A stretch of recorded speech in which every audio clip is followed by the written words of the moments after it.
तो welcome students, आप सभी के अपने चैनल एसकेएम स्टडी पर फिर स्वागत है। बहुत ही इंपॉर्टेंट वीडियो आपके लिए होगी।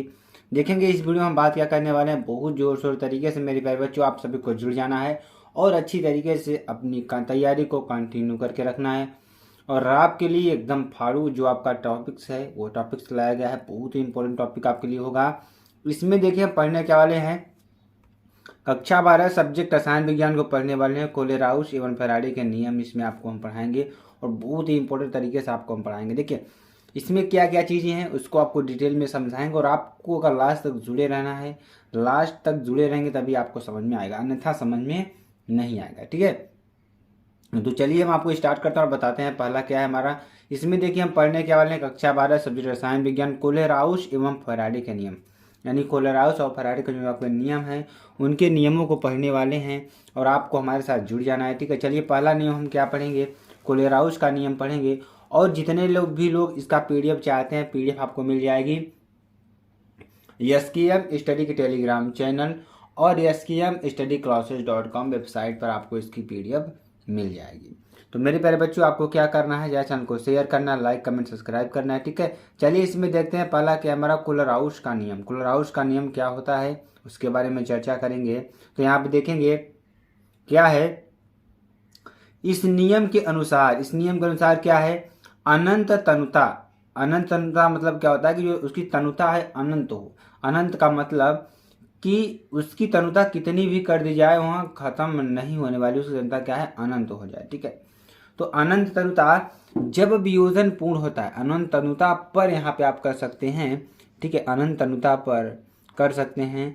जब वियोजन पूर्ण होता है तो विद्युत अपघट्य की तुल्यांकी चालकता, जो विद्युत अपघट्य की तुल्यांकी चालकता है, तो इसमें क्या करा, जब विद्युत अपघट्य की तुल्यांकी चालकता है में प्रत्येक आयन, जो प्रत्येक आयन है अपना निश्चित योगदान देता है। क्या देता है, अपना निश्चित योगदान देता है। ठीक है, तो इस नियम के अनुसार क्या है, अनंत तनुता पर जब वियोजन पूर्ण होता है, क्या होता है, जब वियोजन पूर्ण होता है तो विद्युत अपघट्य की तुल्यांकी चालकता, जो हमारा विद्युत अपघट्य है, विद्युत अपघट्य की जो तुल्यांकी चालकता है, चालकता में प्रत्येक आयन जो है, जो इसका प्रत्येक आयन भी आपको समझाएंगे क्या होता है, तो प्रत्येक आयन अपना निश्चित योगदान देता है। दूसरे शब्दों में हम क्या कहें, अगर यहाँ से आप समझना चाहेंगे तो दूसरे शब्दों में किसी विद्युत अपघट्य की मोलर चालकता लैम्डा m की पावर इनफाइनाइट आपको ये होगी। हमने आपको ऊपर ही बताया इसकी क्षमता क्या होगी, इनफाइनाइट होगी। ठीक है, तो दूसरे शब्दों में किसी विद्युत अपघट्य की जो मोलर चालकता होती है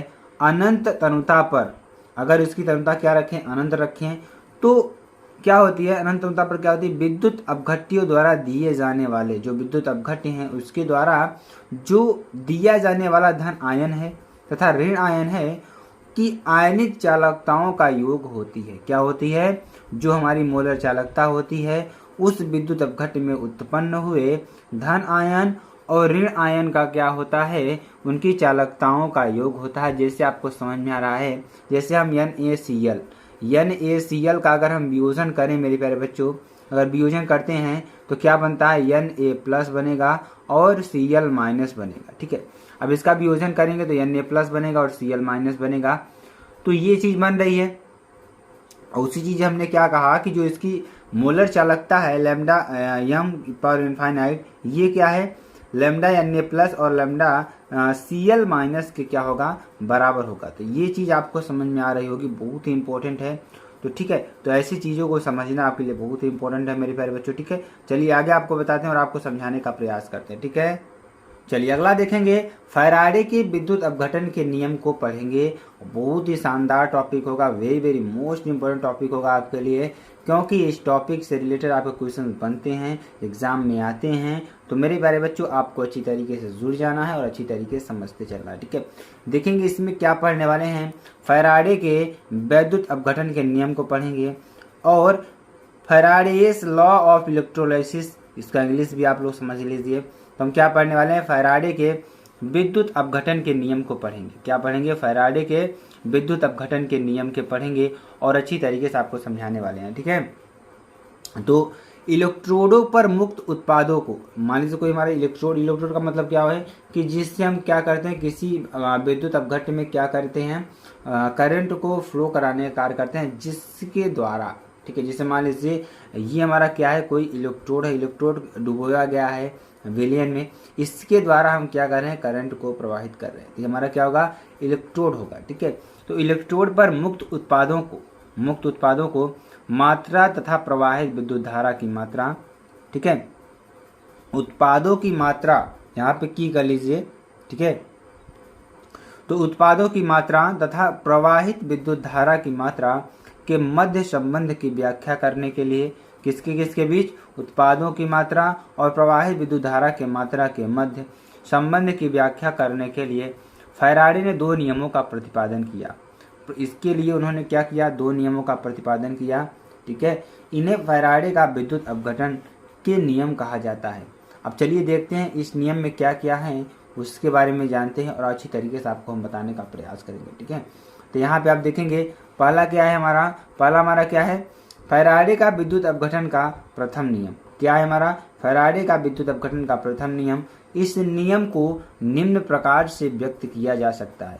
कौन कौन प्रकार से व्यक्त किया जा सकता है, पहला क्या है हमारा कि विद्युत अपघटन की प्रक्रिया में, मान लीजिए हम क्या कर रहे हैं, किसी देखिए हम थोड़ा आपको समझा देते हैं विद्युत अपघटन कब होगा। जैसे मान लीजिए हमारा कोई बर्तन हो गया, ठीक है, इसमें हम क्या भर देते हैं, जैसे मान लीजिए हम क्या भर दिए, NaCl भर दिए, ठीक है, जो जिसका टूट सके, जो आयनों में टूट सके, हम इसे विलयन को भरेंगे, ठीक है। अब जिस धातु का विलयन होगा, जिसका विलयन होगा, उसी धातु की यहाँ पे इलेक्ट्रोड को लगाते हैं, ठीक है। अब ये हमारा क्या हो गया, वैद्युत अपघट्य बन गया, ठीक है।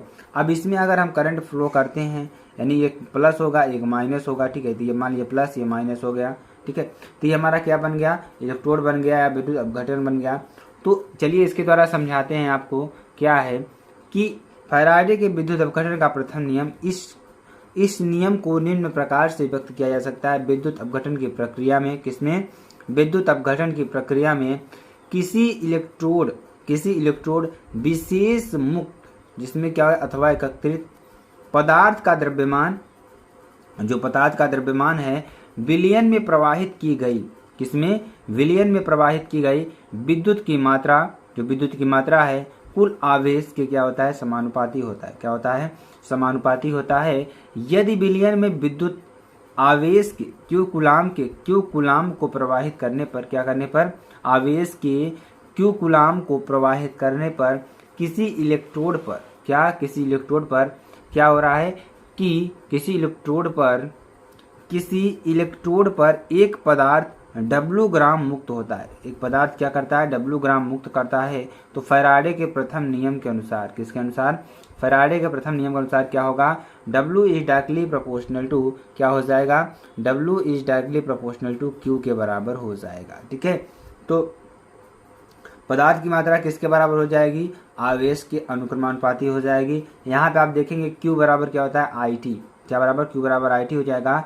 तो आवेश बराबर क्या होता है, धारा इंटू समय, क्या होता है, धारा इंटू समय। चलिए आगे आपको बताते हैं, या इसी से हम निष्कर्ष निकालेंगे, W is directly proportional to I into t, ठीक है, या W बराबर ZIT, क्या हो जाएगा, ZIT, ठीक है। चलिए अगला देखेंगे, द्वितीय नियम को पढ़ने वाले हैं, बहुत इंपॉर्टेंट, ये भी है वेरी वेरी मोस्ट इंपॉर्टेंट नियम आपके लिए होगा, ठीक है। द्वितीय नियम देखिए क्या कर रहा है कि जब श्रेणी में, किसमें, श्रेणी में लगे कुल विभिन्न विद्युत अपघट्यों के, मान लीजिए श्रेणी में क्या हुए, लगे हुए विभिन्न विद्युत अपघट्यों के विलयनों से होकर विद्युत की समान मात्रा प्रवाहित की जाती है।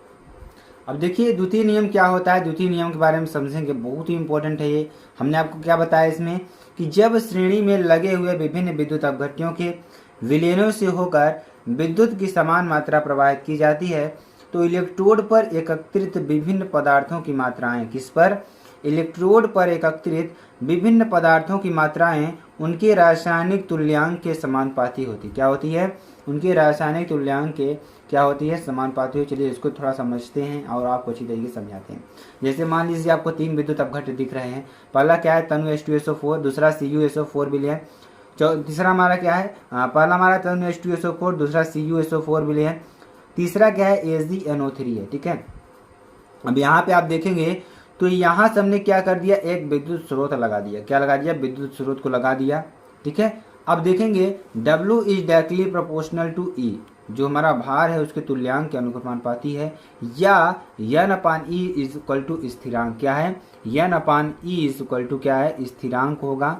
ठीक है, अब यहाँ से देखिए, या W1 is directly proportional to E1 तथा W is directly proportional to E2, या W1 upon W2 is equal to E1 upon E2। तो ये आपको अच्छी तरीके से समझ में आ जाएगा मेरे प्यारे स्टूडेंट्स। आपको अगर आपको बहुत ज़्यादा वीडियो अगर अच्छी लगती है तो आप चैनल को लाइक कर सकते हैं, शेयर कमेंट सब्सक्राइब कर सकते हैं, और आपके लिए ऐसी ही लगातार मज़ेदार वीडियोस देते रहेंगे। तब तक के लिए अगर आपको वीडियो अच्छी लगती है तो आप कमेंट बॉक्स में जरूर बता दीजिएगा। फिर मिलते हैं नेक्स्ट वीडियो में नए टॉपिक के साथ। तब तक के लिए जय हिंद,